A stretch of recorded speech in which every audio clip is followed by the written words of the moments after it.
Boa noite, meus irmãos. Eu quero introduzir essa mensagem dando uma palavra de encorajamento a todos os pais que aqui estão. E a palavra de encorajamento que eu dou a todos vocês é essa: seja homem. Seja homem. Você que é pai, seja homem. Não brigue comigo. Eu estou reproduzindo o conselho do rei mais importante de Israel, que deu ao homem que se tornou o homem mais sábio do mundo. Esse foi o conselho que Davi deu para Salomão no final da sua vida, nos últimos dias antes de sua morte. Davi disse em 1 Reis capítulo 2, verso 2: eu vou pelo caminho de todos os mortais, portanto, tenha coragem e seja homem. E o que Davi queria dizer? Nós temos o conceito de homem da nossa sociedade. Mas qual é o conceito de Deus sobre um homem de verdade? Davi explica ao continuar o seu conselho, dizendo no verso 3 para o seu filho: guarde os preceitos do Senhor, seu Deus, andando nos seus caminhos, guardando os seus estatutos, os seus mandamentos, os seus juízos e os seus testemunhos. Assim, você será bem-sucedido em tudo que você fizer, e por onde quer que for, isso lhe acontecerá. Esse é o conceito de homem aos olhos de Deus. O homem de verdade, o homem que agrada a Deus, o homem que Davi queria que o seu filho fosse, é esse: um homem que reconhece o Senhor, que ama o Senhor, que teme ao Senhor e que serve ao Senhor de todo o seu coração. Então, pais, sejamos homens que agradem ao Senhor. Amém? Abra sua Bíblia, por favor, no Evangelho de Lucas, capítulo 15, e me acompanhe na leitura que eu farei desse que é um texto muito conhecido de todos nós. Na verdade, uma parábola, a parábola do filho perdido, também conhecida como a parábola do filho pródigo. Hoje à noite eu quero falar do melhor e do maior de todos os pais. Pode ser que alguns aqui não tenha mais o seu pai presente para dar aquele abraço nele. Talvez seja a história até de algumas pessoas aqui, talvez, de não ter conhecido o seu pai biológico. Viveu a vida sem encontrar com ele e poder dizer palavras e dar um abraço nele. Eu não sei qual é a sua situação, mas uma coisa você e eu podemos ter certeza: ninguém precisa viver nesse mundo sem ter o maior de todos os pais, que é Deus. Deus, é assim que termina a parábola, ele está sempre de braços abertos, pronto a receber qualquer pessoa que lhe reconheça como Senhor. Vamos ler o texto? Lucas capítulo 15, eu lerei do verso 11 até o verso 24. Estou usando a NAA, Nova Almeida Atualizado, você pode me acompanhar aqui. Assim diz o texto, começando no verso 11. Jesus continuou: certo homem tinha 2 filhos. O mais moço deles disse ao pai: pai, quero que o senhor me dê a parte dos bens que me cabe. E o pai repartiu os bens entre eles. Passados não muitos dias, o filho mais moço, ajuntando tudo que era seu, partiu para uma terra distante e lá desperdiçou todos os seus bens, vivendo de forma desenfreada. Depois de ter consumido tudo, sobreveio àquele país uma grande fome e ele começou a passar necessidade. Então foi pedir trabalho a um dos cidadãos daquela terra, e este o mandou para os seus campos a fim de cuidar dos porcos.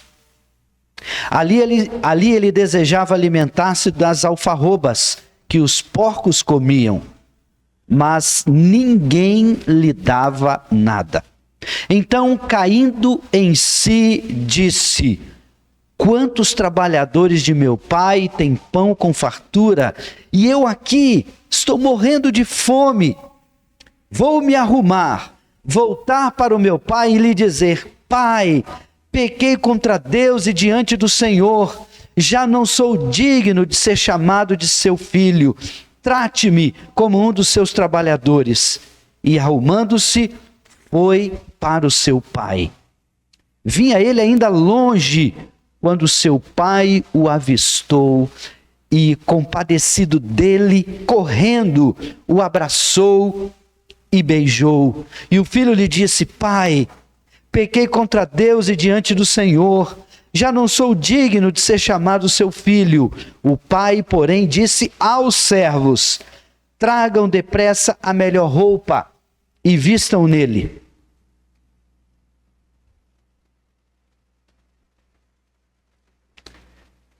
Ponham um anel no dedo dele e sandálias nos pés.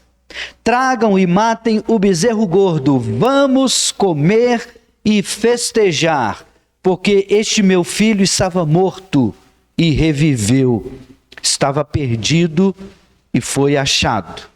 E começaram a festejar. Cristo contou 3 parábolas aqui no capítulo 15 para mostrar aos fariseus e aos escribas como Deus se importava com os pecadores. Lá no verso 2 está escrito: os fariseus e escribas dizendo: este recebe pecadores e come com eles. Então o Senhor Jesus contou 3 parábolas. Ele começou com a parábola da ovelha perdida. Ele destacou um animal que fora perdido e depois achado. Depois ele contou a parábola da moeda perdida, da dracma. Ele falou de um objeto que fora perdido e também foi achado. Mas a terceira parábola é a história de uma pessoa. É a história de um homem que se perdeu, que se desviou, que se distanciou do seu pai, mas no final achou o caminho de volta. Todas as 3 parábolas terminam da mesma maneira. O que estava perdido foi achado. Houve grande alegria, inclusive nas 2 primeiras, o Senhor Jesus diz que há júbilo no céu por um pecador que se arrepende. Isso não está escrito acerca da terceira parábola, porque a própria terceira parábola explica isto. É um pecador que estava perdido, desorientado, longe do seu pai, mas que se arrepende e volta para os braços do pai. Na verdade, essa parábola não deveria se chamar, como costumeiramente é dito, a parábola do filho pródigo, mas deveria se chamar a parábola do pai amoroso, porque a ênfase está no pai, e nós entenderemos melhor ao revermos esse texto. Ao analisá-lo, eu quero destacar 2 caminhos que esse jovem percorreu. O primeiro caminho é o caminho descendente, o caminho para baixo, o caminho para longe do pai. E o segundo é o caminho ascendente, é o caminho de cima, é o caminho de volta para o pai. Isso fica muito claro aqui no texto. Então, vamos começar com esse, o caminho descendente, para baixo, para longe do pai. Quando ele começou? Ele começou quando esse jovem tomou a decisão mais equivocada, mais errada de sua vida, a decisão de deixar de viver junto do pai. Ele fez um pedido: Pai, dá-me a minha parte dos bens, eu quero e quero logo. E esse pedido, à luz da sua cultura, dos costumes de sua sociedade, foi, na verdade, uma grande afronta, um grande desrespeito ao seu pai, porque a herança, comumente, só era repartida após a morte do patriarca, do pai, do dono da casa. E ao pedir em vida que o pai lhe repartisse, esse jovem então cometeu uma grande ofensa. É como se ele estivesse dizendo: para mim é como se o Senhor já estivesse morto, meu pai. Eu quero o que é meu. Eu não quero o Senhor. Eu quero o que o Senhor tem. É isso que eu quero. Então, na cultura de Jesus, que é quem conta esta parábola, o pedido equivalia a uma declaração de independência egoísta do pai, desrespeitosa, cortando os laços de honra, de amor e de lealdade. A verdadeira ofensa nesse caso não foi apenas legal ou financeira, mas sobretudo relacional, porque esse rapaz, ao pedir o que pediu, rejeitou a presença e a autoridade do pai em troca de autonomia imediata, custe o que custar, era o que ele estava dizendo. Esse rapaz tinha tudo junto do pai, mas tomou uma decisão equivocada em sua vida. Como eu disse, o pior erro que alguém pode cometer é pensar que pode viver bem longe de Deus. Essa é a ilustração, o ensino, a mensagem desta parábola. Ninguém pode viver bem longe de Deus. Ninguém pode viver longe do Pai, que é Deus, o Criador, e se dar bem. Então vamos olhar o percurso que esse jovem então percorreu ao tomar essa decisão. Qual é a característica do caminho longe do Pai? Isso está aqui nos versos 13 e 14. Em outras palavras, o que acontece com um homem afastado de Deus? Essa palavra pode se aplicar ao crente que toma uma decisão equivocada na sua vida e se afasta de Deus e decide viver a sua vida a partir dos seus desejos, a partir do seu coração. Mas também essa passagem muito bem ilustra o homem pecador que, afastado de Deus na pessoa dos pecados dos seus pais, Adão e Eva, decide viver a sua vida inteira como esse jovem, longe de Deus, afastado do Pai. Mas essa também é uma palavra de advertência para todos nós. É uma palavra de advertência para os adolescentes, para os jovens, mas para nós adultos também. Para não cometermos esse erro de nos desviarmos do caminho que nos leva para longe do Pai e vivermos essa vida amarga. Então vamos voltar os nossos olhos ao texto. Vamos voltar então ao verso 13. Qual é a característica de uma vida assim? Em primeiro lugar, esse jovem agora está distante e separado do seu pai. Porque Jesus, nessa história, diz que ele partiu para uma terra distante. Provavelmente para um país distante. Esse jovem provavelmente foi para Roma ou para Antioquia, onde na concepção da época era lá que existia a vida alegre. Lá era o lugar de um jovem viver. Esse jovem se afigura como alguém que está encantado com os prazeres deste mundo. Ele achou sinceramente que poderia existir um lugar para viver melhor do que a companhia do Pai, da amizade do Pai, e para lá ele foi. Agora então ele está longe do seu Pai. Esse é o seu status, separado, distante, sem relacionamento com o seu Pai. E como eu disse, esse jovem é um retrato de todos aqueles que são filhos de Deus, que já aceitaram a Jesus como seu Senhor, mas agora, por decisões equivocadas, estão vivendo longe da casa de Deus, longe da amizade, longe da companhia, longe da comunhão com o Pai. Mas, paralelamente, é também a situação do homem pecador. do homem que ainda não se encontrou com Jesus Cristo, que ainda não se reconciliou com Deus, o Pai. Em Isaías 59:2, sabemos bem do que é dito. Deus está dizendo para o seu povo: as vossas iniquidades fazem separação entre vocês e o Deus de vocês. E os seus pecados esconderam o rosto de Deus de vocês, de maneira que ele não ouve vocês. Em João 3:23 também, Romanos 3:23 também diz que todos pecaram e estão separados de Deus. Essa é a realidade, esse é o status daquele que vive longe de Deus, que ainda não se reconciliou com Deus, o Pai. E por mais que o homem não queira aceitar, essa é a sua realidade.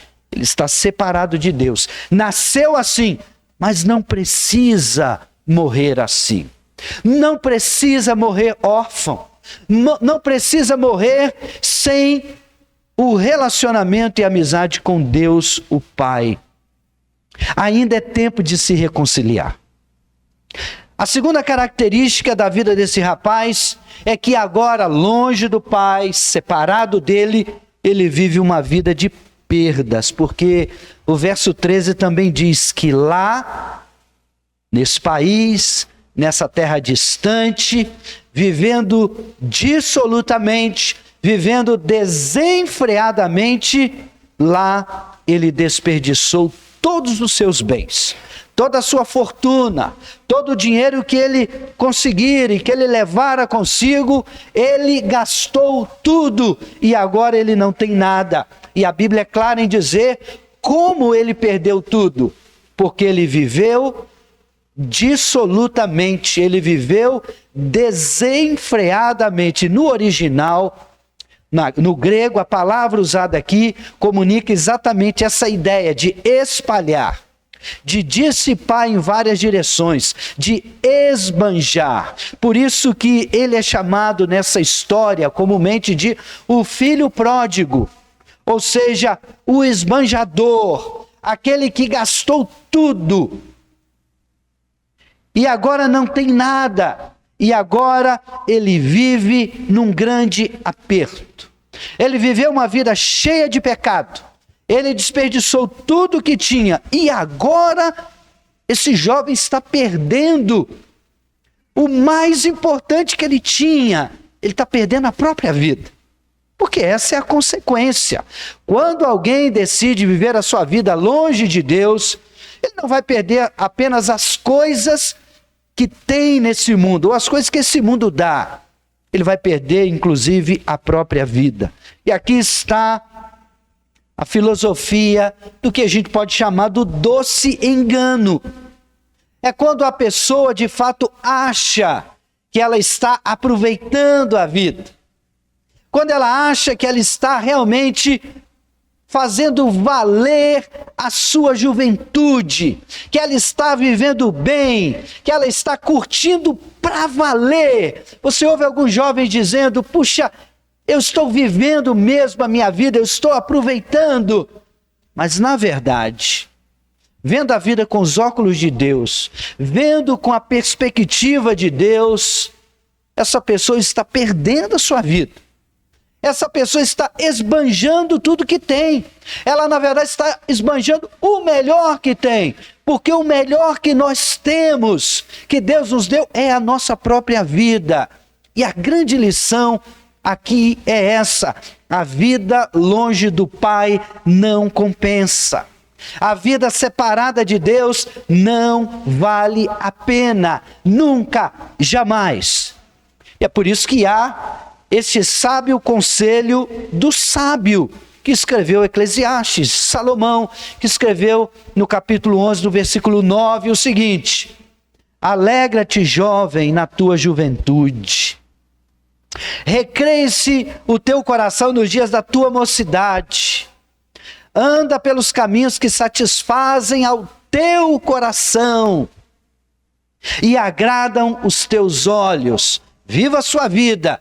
Mas no final disso ele faz uma advertência. Sabe, porém, que de todas estas coisas Deus te pedirá contas.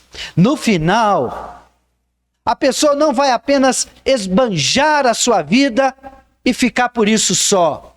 Ele prestará contas a Deus de como viveu a sua vida, de como gastou o maior e melhor patrimônio que alguém pode ter, que é o fôlego da vida. Um dia prestaremos contas a Deus. Sim, a vida longe do Pai não vale a pena. Quando ele estava com o Pai, esse jovem tinha tudo, mas agora, longe do Pai, ele perde tudo. E perde tudo mesmo. É isso que nos diz aqui o verso 14. Esse jovem não contou com o dia de amanhã. Ele viveu desenfreadamente, ele gastou tudo, ele viveu no pecado, mas agora a fome chegou naquele país. E agora ele passa fome, consequentemente, porque ele não tem mais nada. E é assim, aquele que vive na direção errada, aquele que só tem os olhos na vida presente, que se entretém com o aqui e o agora, aquele que se torna um existencialista, aquele que vive para si, é isso que o espera. Ele não conta com o dia de amanhã, mas o dia de amanhã vai chegar, o dia mau chegará, a tribulação chegará, o aperto chegará, a doença chegará, as crises chegarão e o pegarão de surpresa. As coisas estão indo claramente de mal a pior. Não há futuro, não há um prognóstico positivo, não há esperança, mas as pessoas que vivem assim não veem assim. Estão cegas, estão fascinadas com o brilho do mundo, estão encantadas com os desejos do seu coração e vão descendo ladeira abaixo, cada vez mais longe do Pai. Eu paro nesse momento e faço uma pergunta de reflexão. Como você está vivendo a sua vida? Será que há alguém aqui fugindo de Deus? Será que há entre nós ou alguém que nos ouve na transmissão dessa reunião que está vivendo exatamente assim? Conhece o Pai, mas decidiu viver longe do Pai, está nesse caminho descendente, cada vez para baixo, mas cada vez mais em direção ao abismo. Aliás, estar pronto para o amanhã significa estar preparado hoje. Você não pode dizer que estará pronto amanhã se hoje você de fato não está preparado diante de Deus. Se hoje for o seu último suspiro de vida, se hoje você der o seu último fôlego de existência, por exemplo, nesta noite, você está preparado para encontrar-se com Deus, o Pai, o Criador, o Senhor? Onde você estará na eternidade? A pergunta não foi onde você passará a eternidade, porque a eternidade não passará. É a infinitude, é para sempre. Então a pergunta é, onde você estará na eternidade? Na presença do Pai ou lá longe, para sempre separado do Pai? Essa é uma decisão que tomamos aqui. Como eu disse no início, o homem não precisa viver órfão nesse mundo espiritualmente falando. Deus, o Pai, e isto será claramente ilustrado aqui no texto.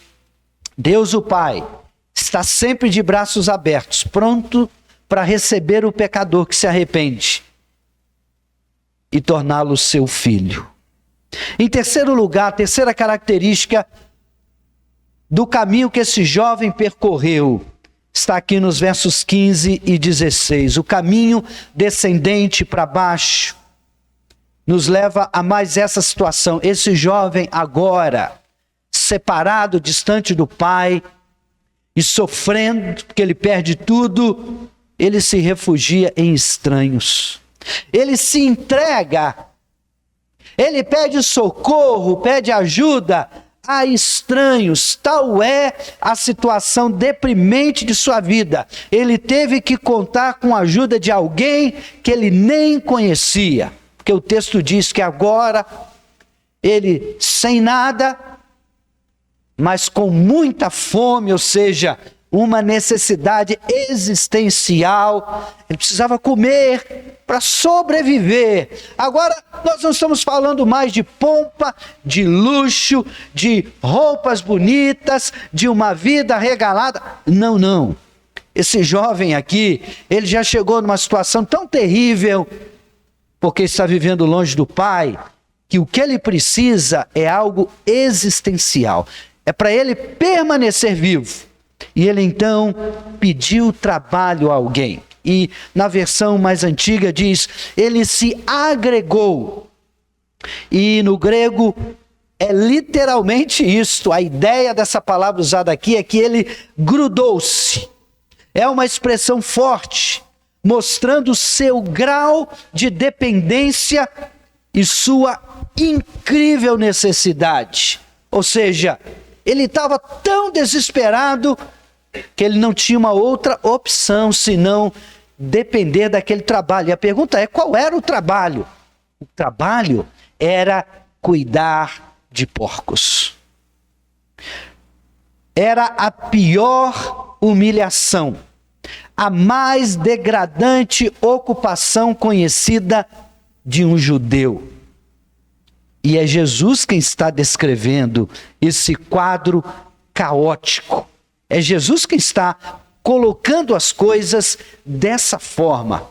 Alguém que decide viver a sua vida longe do Pai vai experimentar isso.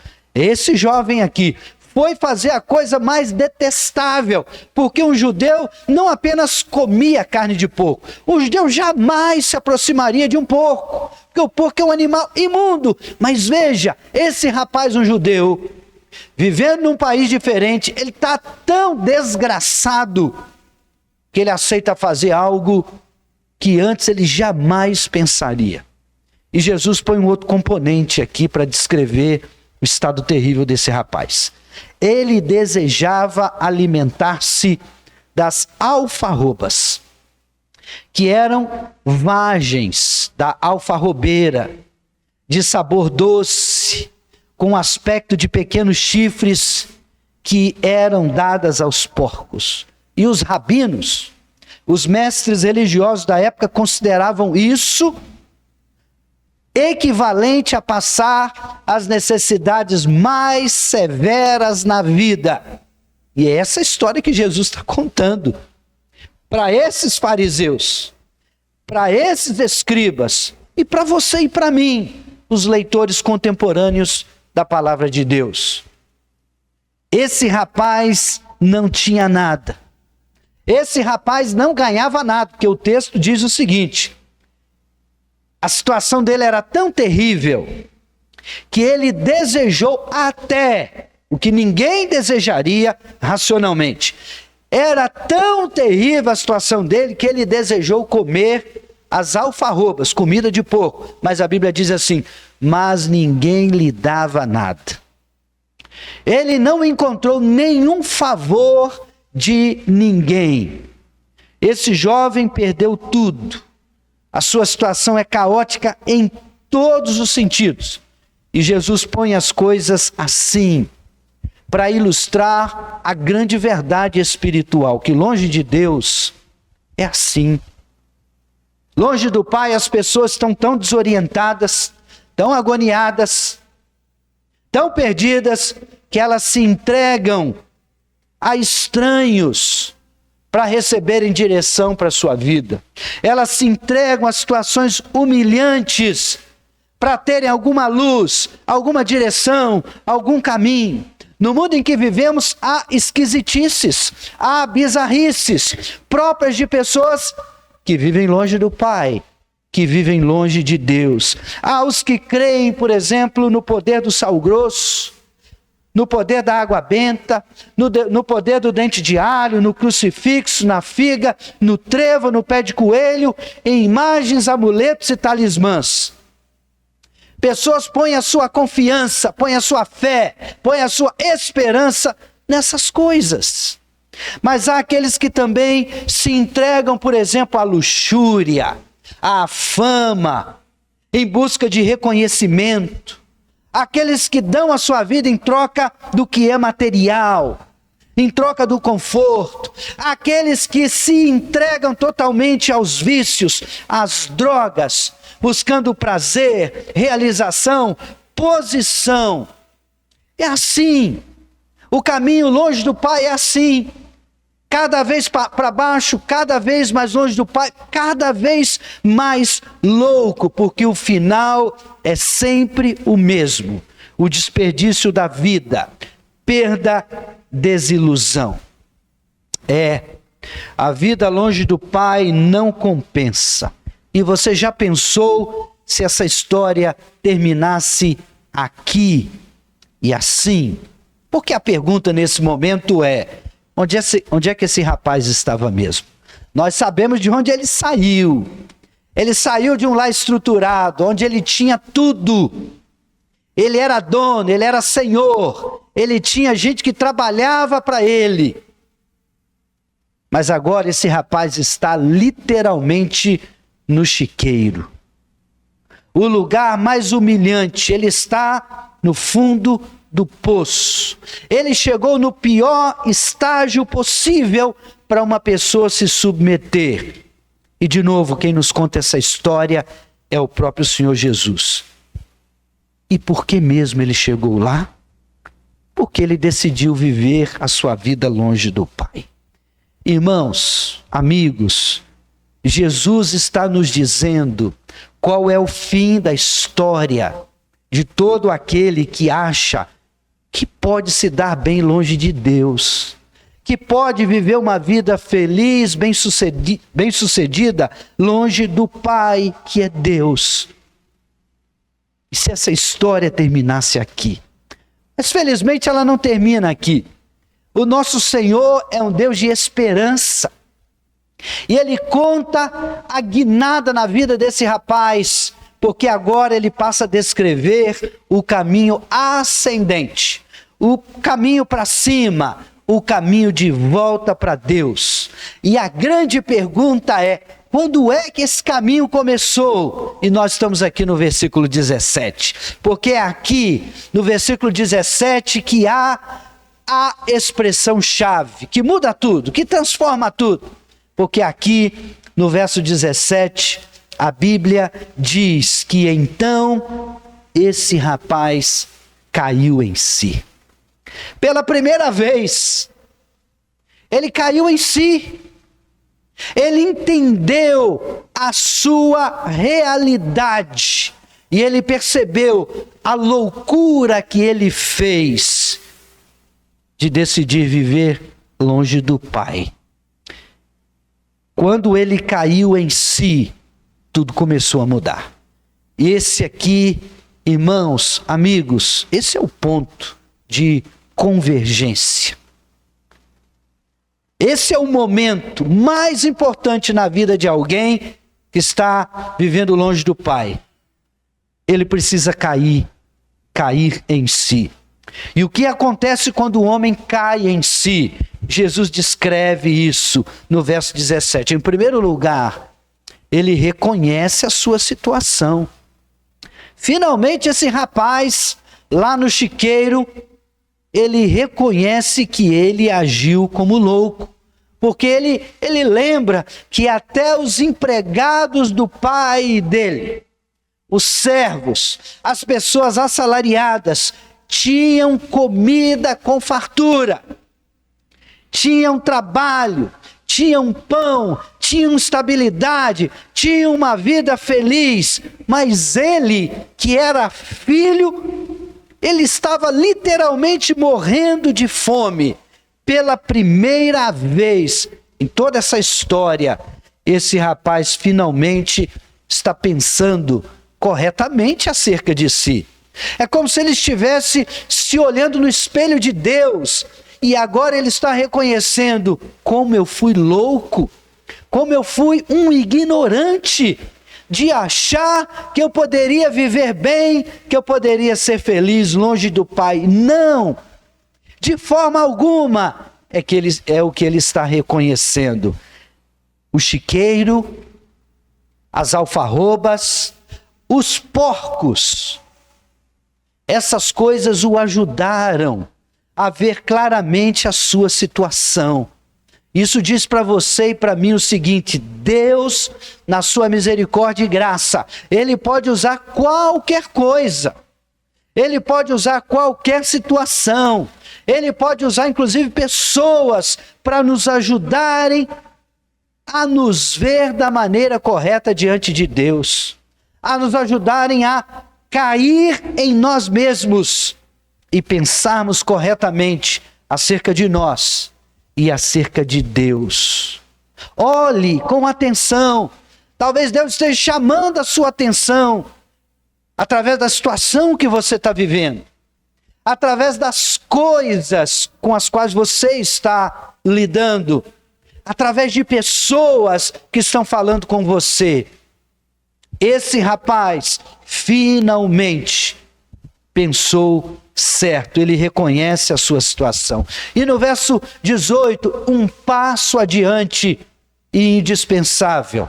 Ele não reconhece apenas a sua situação, mas ele também reconhece o seu pecado. Porque no verso 18 ele diz: Pai. Ele diz que ele ia voltar para o Pai e ele iria dizer isso para o Pai. E o que ele iria dizer? Pai, eu pequei contra o céu. Eu pequei contra Deus, e eu também pequei diante do Senhor, meu Pai.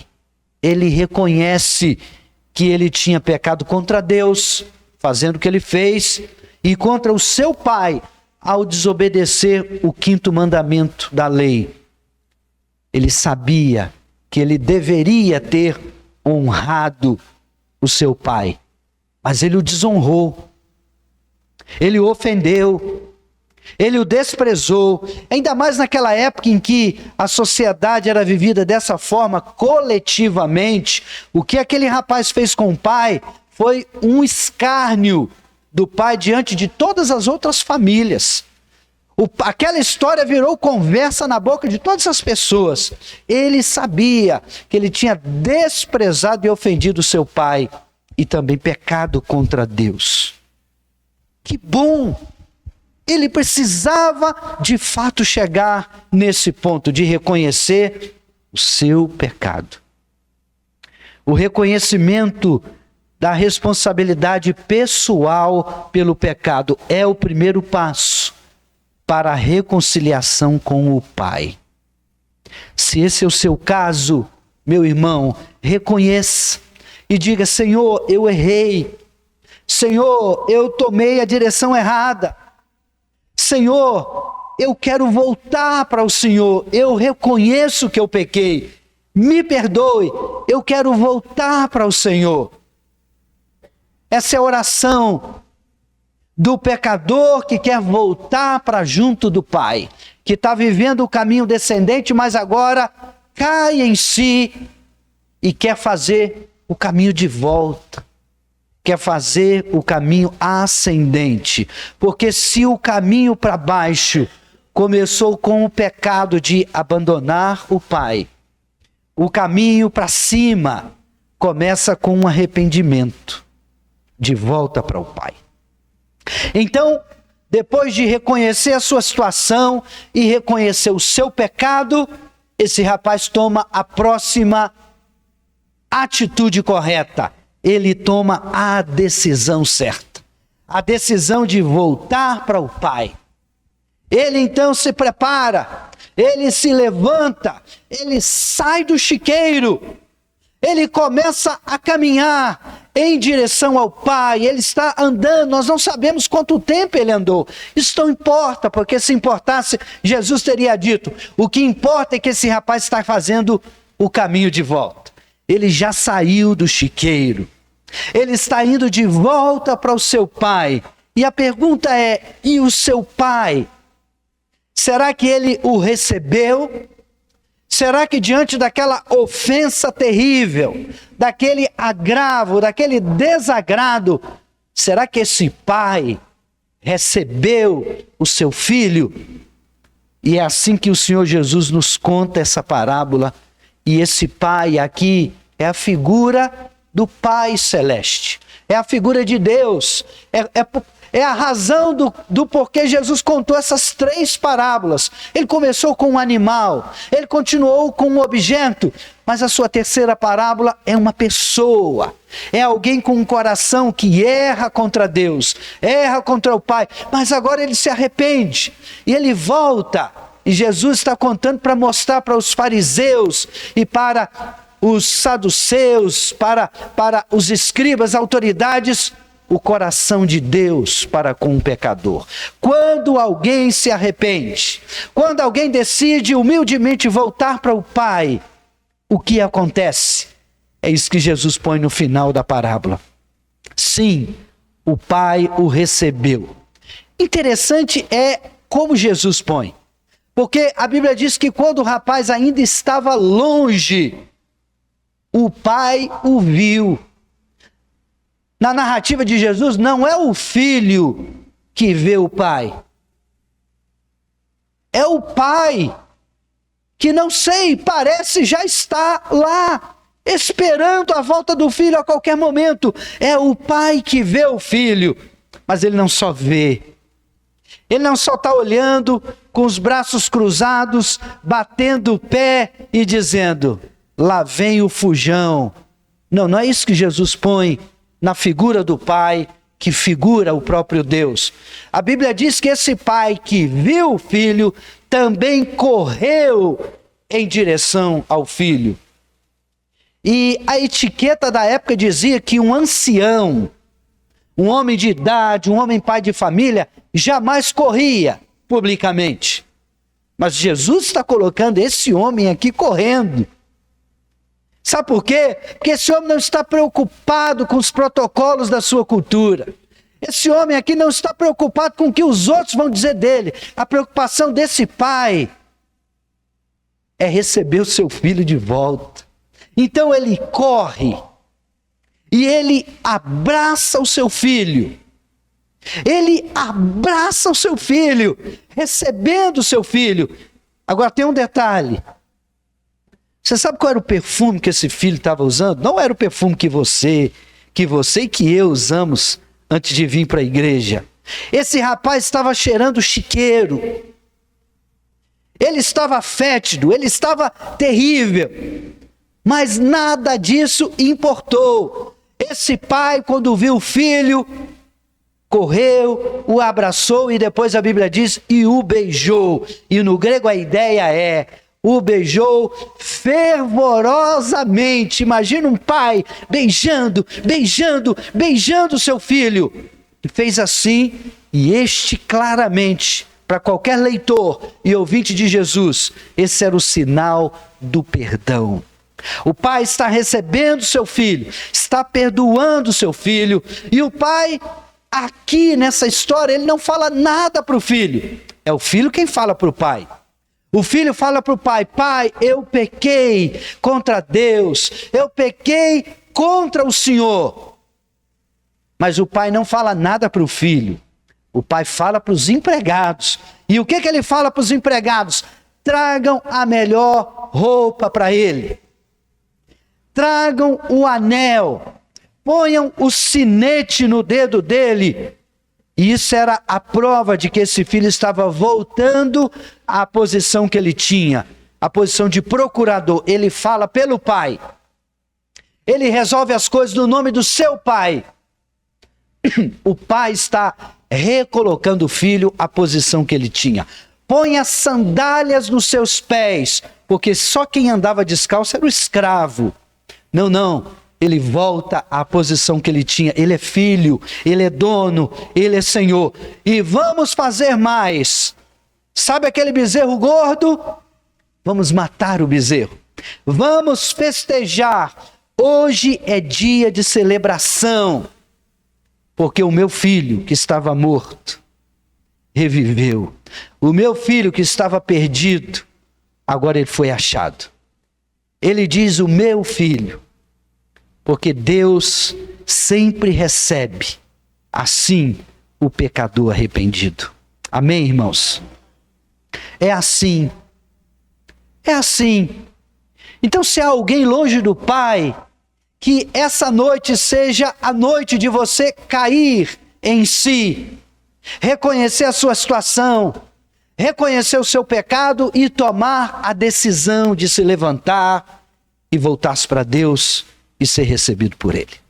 Antes de terminar, me permita compartilhar essa experiência final. Isso aconteceu no ano de 2008. Eu estava pregando na primeira igreja batista em Rio Branco, no Acre. Era uma manhã de domingo. Eu estava de viagem, eu ia visitar algumas aldeias, algumas tribos, mas aquele pastor amigo me convidou para pregar. E eu estava pregando e de repente entrou um homem que se afigurava bêbado.